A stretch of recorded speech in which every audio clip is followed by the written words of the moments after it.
Hi guys, welcome to Krish talks. Serial എപ്പിസോഡുകൾ ചുരുക്കത്തിൽ അറിയാൻ ചാനൽ സബ്സ്ക്രൈബ് ചെയ്യുക. കഴിഞ്ഞ എപ്പിസോഡ് അവസാനിച്ചത് ദേവി മീനാക്ഷിയെ വിളിച്ച സമയത്ത് മീനാക്ഷി അവിടെ നടന്ന സംഭവങ്ങളും അതുപോലെ ധർമ്മൻ മാമൻ പുതിയ കട തുടങ്ങിയ വിവരങ്ങളൊക്കെ ദേവിയടത്തിനോട് പറഞ്ഞിട്ടുണ്ടായിരുന്നു. ഇത് കേൾക്കുന്ന സമയത്ത് ദേവി മീനാക്ഷിനോട് പറയുന്നുണ്ട്, മാമൻ എന്ത് പണിയായി കാണിച്ചത്? പുതിയ കട കോമഡി സ്റ്റോഴ്സിന്റെ അടുത്ത് തന്നെ തുടങ്ങിയിട്ടുണ്ടെങ്കിൽ അത് നമ്മളെ ബന്ധങ്ങളെ ബാധിക്കില്ല, ഇതൊന്നും മാമൻ ഓർത്തില്ലേ എന്ന്. ആ സമയത്ത് മീനാക്ഷി പറയുന്നുണ്ട്, ഇവിടെ ഭയങ്കരമായിട്ട് പ്രശ്നങ്ങളാണ് ഇടത്തി, സ്നേഹിച്ചവരെല്ലാവരും ചതിക്കുകയാണ്, അതിന്റെ ഒരു ബുദ്ധിമുട്ടുകളും വൈകായികയൊക്കെ ഈ കുടുംബത്തിനുണ്ട്. ഇത് കേൾക്കുന്ന ദേവിയടത്തി പറയുന്നുണ്ട്, നീ എന്താ മീനു അങ്ങനെ പറഞ്ഞത്? എന്നെ ഉദ്ദേശിച്ചിട്ടാണോ? അല്ലാതെ ഇവിടുത്തെ ഞാൻ എല്ലാ കാര്യങ്ങളും പറഞ്ഞു കൂട്ടത്തിൽ അങ്ങ് പറഞ്ഞു പോയതാ, തെറ്റായിപ്പോയെങ്കിൽ ക്ഷമിക്കണം എന്നൊക്കെ മീനാക്ഷി ദേവിനോട് പറയുന്നു. പിന്നീട് ദേവി ആനന്ദേട്ടന്റെ വിശേഷങ്ങളൊക്കെ ചോദിക്കുന്നുണ്ട്. ആനന്ദേട്ടൻ ജോലിക്ക് പോവാറുണ്ടോ എന്ന് ചോദിക്കുമ്പോൾ മീനാക്ഷി പറയാണ്, ആനന്ദേട്ടൻ ഇപ്പൊ ജോലിക്ക് പോവാറില്ല. എന്താ പോവാത്തതിന്റെ കാരണം ഇവിടെ ആരും ആനന്ദേട്ടനോട് ചോദിച്ചില്ല, അതാണ് ഇടയിൽ നല്ലത്, അച്ഛൻ അതൊരു സഹായമാവും എന്നൊക്കെ പറയുന്നുണ്ട്. ആ സമയത്താണ് മീനാക്ഷിയെ അകത്ത് നിന്ന് ഗോമതി വിളിക്കുന്നുണ്ട്. പിന്നെ വിളിക്കാമെന്ന് ദേവിയോട് പറഞ്ഞ് കോള് കട്ട് ചെയ്ത് മീനാക്ഷി നേരെ അകത്തേക്ക് പോവാണ്. പിന്നീട് കാണിക്കുന്നത് ആകാശും ആനന്ദും കൂടെ പുറത്ത് നിന്നിട്ട് മാമൻ പുതിയ കട തുടങ്ങിയതിനെ കുറിച്ചും അതിന്റെ പ്രശ്നങ്ങളെ കുറിച്ചൊക്കെ പറയുന്നുണ്ട്. ഇത്രകാലം മാമൻ ദേവമംഗലത്ത് നിന്നിട്ടും കോമഡി സ്റ്റോഴ്സിൽ നിന്നിട്ടും എങ്ങനെ നമ്മളെ ചതിക്കാൻ കഴിഞ്ഞു? ഇതിപ്പോൾ അന്നം കൊടുത്ത കൈക്ക് തന്നെ കുത്തിയ അവസ്ഥയാണ്.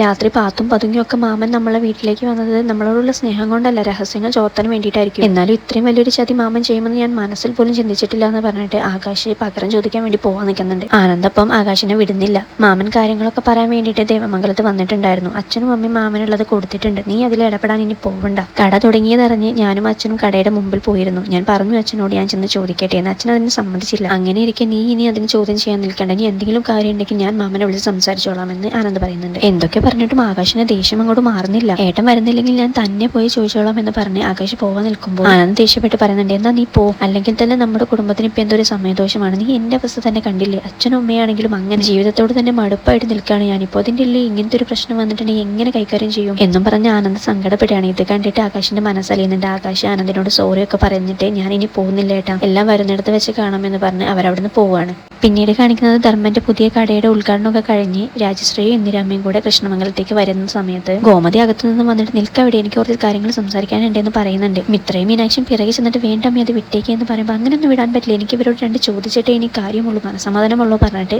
ഗോമതി അവരോട് സംസാരിക്കാൻ വേണ്ടിയിട്ട് പോവാണ്. ഈ ചതിയൊക്കെ അമ്മയും കൂടി അറിഞ്ഞിട്ടാണോ നടന്നത്? ഇന്ദിരാമ്മ അപ്പൊ പറയാൻ ശ്രമിക്കുന്നുണ്ട്, അല്ല മോള്, ഞാൻ ഇതൊന്നും അറിഞ്ഞ കാര്യമല്ല. ഇന്ന് രാവിലെ ഉദ്ഘാടനത്തിനായി കടയിൽ ചെന്നപ്പോഴാണ് കട കോമഡി സ്റ്റോഴ്സിന്റെ അടുത്താണെന്ന് ഞങ്ങൾ പോലും അറിയുന്നത്. എന്ത് ചെയ്യാനാവും, പിന്നെ ധർമ്മന് പുതിയൊരു ജീവിതമാർഗം ആയിക്കോട്ടെ എന്ന് കരുതി ഞങ്ങൾ എല്ലാവരും കൂടി തന്നെ നടത്തി. ഇത് കേൾക്കുന്ന സമയത്ത് ഗോമതിക്ക് ഭയങ്കരമായിട്ട് ദേഷ്യം കയറാണ്. ഗോമതി പറയുന്നുണ്ട്, ഇത്രയും കാലം എന്റെ ഏട്ടന്മാരായിരുന്നു എനിക്കെതിരെ നിന്നത്, പക്ഷെ ഇപ്പൊ അമ്മയും കൂടെ അവരെ കൂട്ടത്തിൽ ചേർന്നു. ഒരിക്കലും അമ്മ എന്നോട് ഇങ്ങനെ ചെയ്യുന്നു ഞാൻ പ്രതീക്ഷിതയില്ല. ഇന്ദിരാമ്മ കാര്യങ്ങളെല്ലാം പറഞ്ഞ് മനസ്സിലാക്കാൻ ശ്രമിച്ചിട്ടും ഗോമതി ഒന്നും കേൾക്കാൻ തയ്യാറാവുന്നില്ല. ആ സമയത്ത് ഇന്ദിരാമ്മ പറയുന്നുണ്ട്, സത്യം അറിയണം എന്നുള്ളവരോടെ നമ്മൾ കാര്യങ്ങൾ വിവരിക്കാൻ പാടുള്ളൂ, അല്ലാതെ ഞങ്ങൾ പറയുന്നതാണ് സത്യമെന്ന് കരുതുന്നവരോട് എത്ര പറഞ്ഞിട്ടും കാര്യമില്ലെന്ന് പറഞ്ഞിട്ട് ഇന്ദിരാമ്മ അകത്തേക്ക് പോവാണ്. ഇന്ദിരാമ്മ പോയ ശേഷം പിന്നെ ഗോമതി രാജശ്രീനോടാണ് കാര്യങ്ങൾ പറയുന്നത്. എന്റെ ഏട്ടന്മാരെ എന്തായാലും ധർമ്മനൊരു ജീവിതമാർഗമായിക്കോട്ടെ എന്ന് കരുതിയിട്ടാവില്ല കടയിട്ട് കൊടുത്തത്, ദേവമംഗലത്തിനും കോമഡി സ്റ്റോഴ്സിനും തകർക്കാൻ വേണ്ടിയിട്ടാണ്. ഇത്രയും കാലം നിങ്ങളെല്ലാവരും എന്നോട് പക വീട്ടിയത് പോരാഞ്ഞിട്ട് ഇപ്പൊ ധർമ്മനെയും കൂട്ടിയിട്ടാണോ ഞങ്ങൾക്കെതിരെ തിരിയാൻ വരുന്നത്? ഒരു കാര്യം ഉറപ്പാണ്, അവസാനം ഏട്ടന്മാരെല്ലാവരും കൂടി ധർമ്മനെ ഒരു കറിവേപ്പില എന്ന പോലെ വലിച്ചെറിയും. ഇതെല്ലാം കേട്ട് കഴിഞ്ഞിട്ട് രാജശ്രീ പറയുന്നുണ്ട്, ഇപ്പോഴാണോ നിനക്ക് അനിയൻ സ്നേഹം വന്നത്?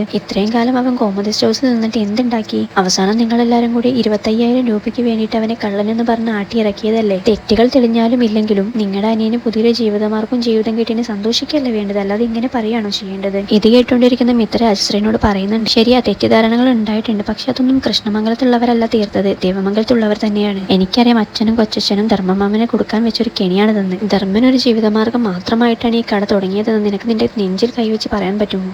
ഇതൊക്കെ കേട്ട് മറുപടി ഒന്നും ഇല്ലാതിരുന്ന രാജശ്രീ, നീ ഓർത്തു കോമതി, ഇതിനെല്ലാം കാരണം നീ തന്നെയാണ്. പണ്ട് നീ ഇവിടുന്ന് ഇറങ്ങിപ്പോയതിനു ശേഷമല്ല എല്ലാ പ്രശ്നങ്ങളും ആരംഭിച്ചത്. ഇത് കേട്ടിട്ട് മീനാക്ഷി വന്നിട്ട് രാജശ്രീനോട് പറയുന്നുണ്ട്, ഈ പ്രശ്നത്തിനിടയിൽ ഞങ്ങൾ പഴയ കാര്യങ്ങളൊന്നും പറയേണ്ട ആവശ്യമില്ല. അമ്മ അച്ഛന്റെ കൂടെ അന്ന് ഇറങ്ങി പോന്നിട്ടുണ്ടെങ്കിൽ അച്ഛനെ അമ്മയെ ഇപ്പോഴും അന്തസ്സായിട്ട് തന്നെയാണ് നോക്കുന്നത്. ഇത് കേൾക്കുമ്പോൾ രാജശ്രീ പിന്നീട് മീനാക്ഷിയുടെ നേരെയാണ് തിരിയുന്നത്. എന്നിട്ട് പറയുന്നുണ്ട്, മുതിർന്നവർ സംസാരിക്കുന്നതിന്റെ ഇടയിൽ കയറി സംസാരിക്കാൻ നിന്നെ വീട്ടിൽ നിന്ന് പഠിപ്പിച്ചതാണോ? മീനാക്ഷി അപ്പം എന്റെ വീട്ടുകാരെ പറയേണ്ട ആവശ്യമല്ല, ഇപ്പൊ നമ്മളല്ലേ സംസാരിക്കുന്നത് എന്ന് രാജശ്രീനോട് പറയാണ്. എനിക്കെന്തെങ്കിലും പറയാനുണ്ടെങ്കിൽ ഞാൻ ആരാണെന്ന് നോക്കില്ല, മുഖത്ത് നോക്കി കാര്യം പറയും. മീനാക്ഷി അപ്പൊ ഞാനും അങ്ങനെ തന്നെയാണ്. രാജശ്രീ ആന്റിയുടെ വളർത്തുദോഷമാണോ അപ്പൊ അലോക് അങ്ങനെ ആയത്? ഇത് ചോദിക്കുമ്പോൾ രാജശ്രീക്ക് ഉത്തരം മുട്ടിയിട്ട് രാജശ്രീ അകത്തേക്ക് കയറി പോവാണ്. ഇത് കേൾക്കുന്ന കോമതിക്ക് ഭയങ്കരമായിട്ട് സന്തോഷമാകുന്നുണ്ട്. കോമതി പറയുന്നുണ്ട്, നീ കൊടുത്ത അടി രാജശ്രീക്ക് നല്ലോണം ഏറ്റിട്ടുണ്ട്, അത് നന്നായെന്ന്. ഇനി വാ അപ്പച്ചി നമുക്ക് വീട്ടിലേക്ക് പോവാമെന്ന് പറഞ്ഞിട്ട് മീനാക്ഷിയും ഇത്രയും അപ്പച്ചിയെ അകത്തേക്ക് കൊണ്ടുപോവാണ്. പോകുന്ന വഴി അകത്തേക്ക് പോകാനായിട്ടില്ല, എനിക്ക് 2 വാക്കും കൂടെ അവരോടൊന്ന് സംസാരിക്കണം. അവരെല്ലാവരും അകത്ത് പോയില്ലേ അമ്മയെന്ന് പറയുമ്പോൾ കുഴപ്പമില്ല, ഞാൻ പുറത്ത് നിന്ന് പറഞ്ഞോളാം, അവരകത്ത് നിന്ന് കേട്ടോളും എന്ന് കോമതി പറയുന്നു. എന്നിട്ട് കോമതി പുറത്ത് ഗേറ്റിന്റെ അവിടെ നിന്ന് ഒച്ചത്തിൽ വിളിച്ച് പറയുന്നുണ്ട്, ദേവമംഗലത്തിനെയും കോമഡി സ്റ്റോഴ്സിനെയും തകർക്കാനാണ് നിങ്ങളെ വിചാരമെങ്കിൽ അതൊരിക്കലും നടക്കില്ല. ഞങ്ങൾ ഗോമതി സ്റ്റോഴ്സ് ആയിട്ട് മുന്നോട്ട് പോവുക തന്നെ ചെയ്യും. ഇതൊക്കെ കേട്ടിട്ട് അകത്ത് പ്രതികരിക്കാനാവാതെ ഇന്ദിരാമയും രാജശ്രീയും നിൽക്കുന്നുണ്ട്. എല്ലാം പറഞ്ഞ ശേഷം ഗോമതിയും മീനാക്ഷിയും ഇത്രയും കൂടെ അകത്തേക്ക് കയറി പോവാണ്.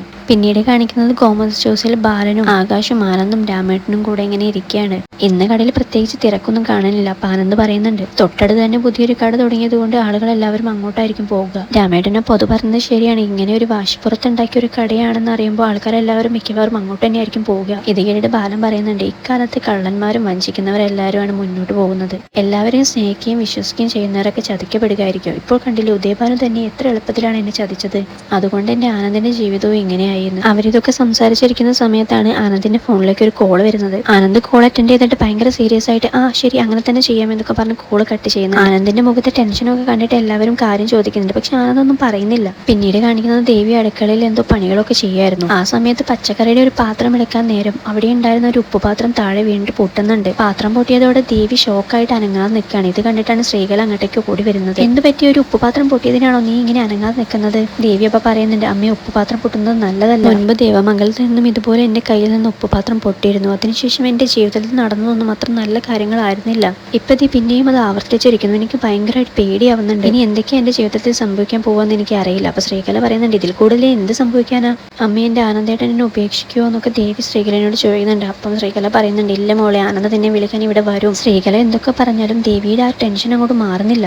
ദേവമംഗലത്ത് നിന്നും പോകുന്നതോടെ ദേവി വല്ലാത്തൊരവസ്ഥയിലൂടെയാണ് കടന്നു പോകുന്നത്. കഴുത്തിലുള്ള താലി പിടിച്ചിട്ട് ദേവി ഇങ്ങനെ കരയുന്നുണ്ട്. കാരണം ആ താലി നഷ്ടമാവുമോ, ജീവിതം പോകുമോ എന്നൊക്കെ ആലോചിച്ചിട്ട്. പിന്നീട് ധർമ്മന്റെ പുതിയ കടയിൽ സാധനങ്ങൾ വാങ്ങാൻ വരുന്ന ഒരു ചേച്ചി അവരോട് ചോദിക്കുന്നുണ്ട്, നാട്ടുകാരെല്ലാവരും പറയുന്നുണ്ടല്ലോ ദേവമംഗലക്കാരും കൃഷ്ണമംഗലക്കാരും പിരിഞ്ഞ് വാശിപ്പുറത്തുണ്ടാക്കിയ ഒരു കടയാണിതെന്ന്. ഇത് കേൾക്കുമ്പോൾ സുകന്യ ചേച്ചിനോട് പറയുന്നുണ്ട്, അങ്ങനെയൊന്നുമല്ല, ഞങ്ങൾ ഇവിടെ കട തുടങ്ങിയതിന് ബാലേട്ടനും വീട്ടുകാർക്കൊക്കെ സന്തോഷമേ ഉള്ളൂ. പിന്നെ ബാലേട്ടൻ തന്നെ അവിടെ വരുന്ന കസ്റ്റമേഴ്സിനൊക്കെ ഞങ്ങളെ കടയിലേക്ക് അയക്കുന്നത്. ഇതൊക്കെ കേൾക്കുന്ന ധർമ്മൻ അതൊന്നും ഇഷ്ടപ്പെടുന്നില്ല. ധർമ്മൻ ദേഷ്യത്തോട് സുകന്യ ഇങ്ങനെ നോക്കി നിൽക്കുന്ന സമയത്താണ് എപ്പിസോഡ് അവസാനിച്ചത്.